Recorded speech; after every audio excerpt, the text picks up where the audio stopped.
ചൊവ്വാഴ്ചയ്ക്കകം Hormuz കടലെടുക്ക് തുറക്കണമെന്ന ട്രംപിന്റെ ഭീഷണിയെ തള്ളി ഇറാൻ രംഗത്ത്. മധ്യസ്ഥ ചർച്ചകളുടെ ഭാഗമായി താൽക്കാലിക വെടിനിർത്തൽ എന്ന ധാരണയിൽ എത്തിയാലും ഹോർമൂസ് കടലെടുക്ക് തുറന്നു കൊടുക്കില്ലെന്നാണ് ഇറാൻ നിലപാട് അറിയിച്ചിരിക്കുന്നത്. തിങ്കളാഴ്ച മുതൽ പ്രാബല്യത്തിൽ വരുന്ന രീതിയിൽ സമാധാന ചർച്ചകൾക്കും ഹോർമൂസ് കടലെടുക്ക് തുറക്കാനുള്ള നിർദ്ദേശ സമാധാന ചർച്ചയുടെ ഭാഗമായി മുന്നോട്ട് വയ്ക്കപ്പെട്ടിരുന്നു. എന്നാൽ തങ്ങളുടെ നിലപാടിൽ മാറ്റമില്ലെന്നാണ് ഇറാൻ വ്യക്തമാക്കുന്നത്. 45 ദിവസത്തെ വെടിനിർത്തൽ കരാറിന്റെ വ്യവസ്ഥകൾക്കായുള്ള ചർച്ചയിൽ യുഎസും ഇറാനും മധ്യസ്ഥ രാജ്യങ്ങളും ഏർപ്പെട്ടിരിക്കുന്നതായി നേരത്തെ റിപ്പോർട്ടുകൾ വന്നിരുന്നു. 2 ഘട്ടമായി നടപ്പാക്കാവുന്ന കരാറിന് വേണ്ടിയുള്ള ചർച്ചയാണ് പുരോഗമിക്കുന്നതെന്നാണ് വിവരം. ഇതിന്റെ ആദ്യഘട്ടത്തിൽ താൽക്കാലിക വെടിനിർത്തൽ കൊണ്ടുവരികയും ആ സമയത്ത് യുദ്ധം അവസാനിപ്പിക്കാനുള്ള ഉടമ്പടികൾ എത്തിച്ചേരുകയും ചെയ്യുക, 2ാം ഘട്ടത്തിൽ യുദ്ധം അവസാനിപ്പിക്കുന്നതിനുള്ള സമഗ്രമായ കരാർ കൊണ്ടുവരിക എന്നിങ്ങനെയാണ് ഉദ്ദേശിക്കുന്നത്. ചർച്ചകൾക്ക് കൂടുതൽ സമയം ആവശ്യമാണെങ്കിൽ വെടിനിർത്തൽ ദീർഘിപ്പിക്കാനും ആലോചന നടക്കുന്നതായാണ് വിവരം. അതേസമയം ഇറാന് നൽകിയ സമയപരിധി അമേരിക്കൻ പ്രസിഡന്റ് ഡൊണാൾഡ് ട്രംപ് 24 മണിക്കൂർ കൂടി നീട്ടിയിരുന്നു. ഹോർമൂസ് കടലെടുക്ക് തുറക്കുന്ന കാര്യത്തിൽ ധാരണയിലെത്താൻ ചൊവ്വാഴ്ച രാത്രി 8 മണിവരെയാണ് ട്രംപ് സമയം നൽകിയത്. അല്ലാത്തപക്ഷം ഇറാന്റെ അടിസ്ഥാന സൗകര്യങ്ങൾക്ക് നേരെ ശക്തമായ ആക്രമണം ഉണ്ടാകുമെന്ന് ട്രംപ് അറിയിച്ചു.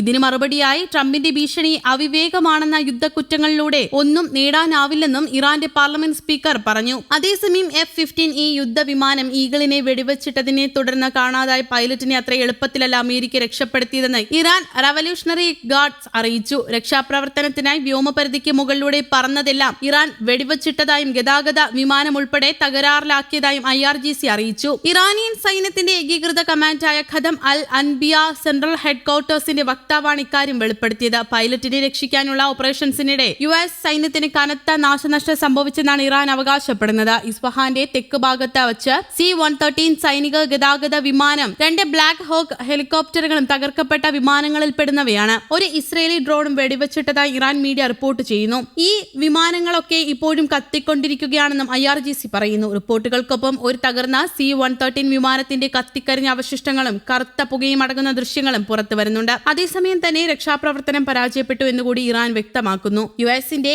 F-15E യുദ്ധവിമാനം ഇറാൻ വെടിവെച്ചിട്ടതിന് പിന്നാലെ ചാടി രക്ഷപ്പെട്ട US കേണൽ 2 ദിവസം കാണാമറയത്തായിരുന്നു. തുടർന്ന് US പ്രത്യേക സംഘമെത്തി സങ്കീർണതകൾ നിറഞ്ഞ ഓപ്പറേഷനിലൂടെയാണ് പൈലറ്റിനെ രക്ഷപ്പെടുത്തി കുവൈത്തിലേക്ക് ചികിത്സയ്ക്കായി മാറ്റിയതെന്ന് ഇന്നലെ പ്രസിഡന്റ് ട്രംപ് പറഞ്ഞിരുന്നു. ഒരു അമേരിക്കൻ പൗരന് പോലും ജീവൻ നഷ്ടമായിട്ടില്ല എന്നത് വലിയ നേട്ടമായി കരുതുന്നു എന്നാണ് ട്രംപ് അവകാശപ്പെട്ടിരുന്നത്. ഈ വാദം ശരിയല്ലെന്നാണ് ഇപ്പോൾ ഇറാൻ വ്യക്തമാക്കുന്നത്. ലോകത്തെ ഏറ്റവും മാരകമായ ആയുധങ്ങൾ ഘടിപ്പിച്ച ഡസൻ കണക്കിന് വിമാനങ്ങളാണ് പൈലറ്റിനെ രക്ഷിക്കാനായി അമേരിക്ക അയച്ചതെന്ന് അൽ ജസീറ ഉൾപ്പെടെയുള്ള മാധ്യമങ്ങൾ ഇന്നലെ റിപ്പോർട്ട് ചെയ്തിരുന്നു. പ്രത്യേക ഫോഴ്സും സൈബർ ബഹിരാകാശ ഇന്റലിജൻസ് സംവിധാനങ്ങളും ഇതിനായി ഉപയോഗിച്ചു. പതിറ്റാണ്ടുകൾക്ക് ശേഷമാണ് ശത്രു രാജ്യത്ത് പോയി മണിക്കൂറുകൾ നീണ്ട ഓപ്പറേഷനിലൂടെ പൈലറ്റുമാരെ രക്ഷിച്ചതെന്നും US അവകാശപ്പെട്ടു. ഒരു അമേരിക്കൻ പൗരന് പോലും മരണം സംഭവിക്കുകയോ പരിക്കേൽക്കുകയോ ചെയ്തിട്ടില്ലെന്നും ട്രംപ് അവകാശപ്പെടുന്നു. News desk Kerala Kaumudi.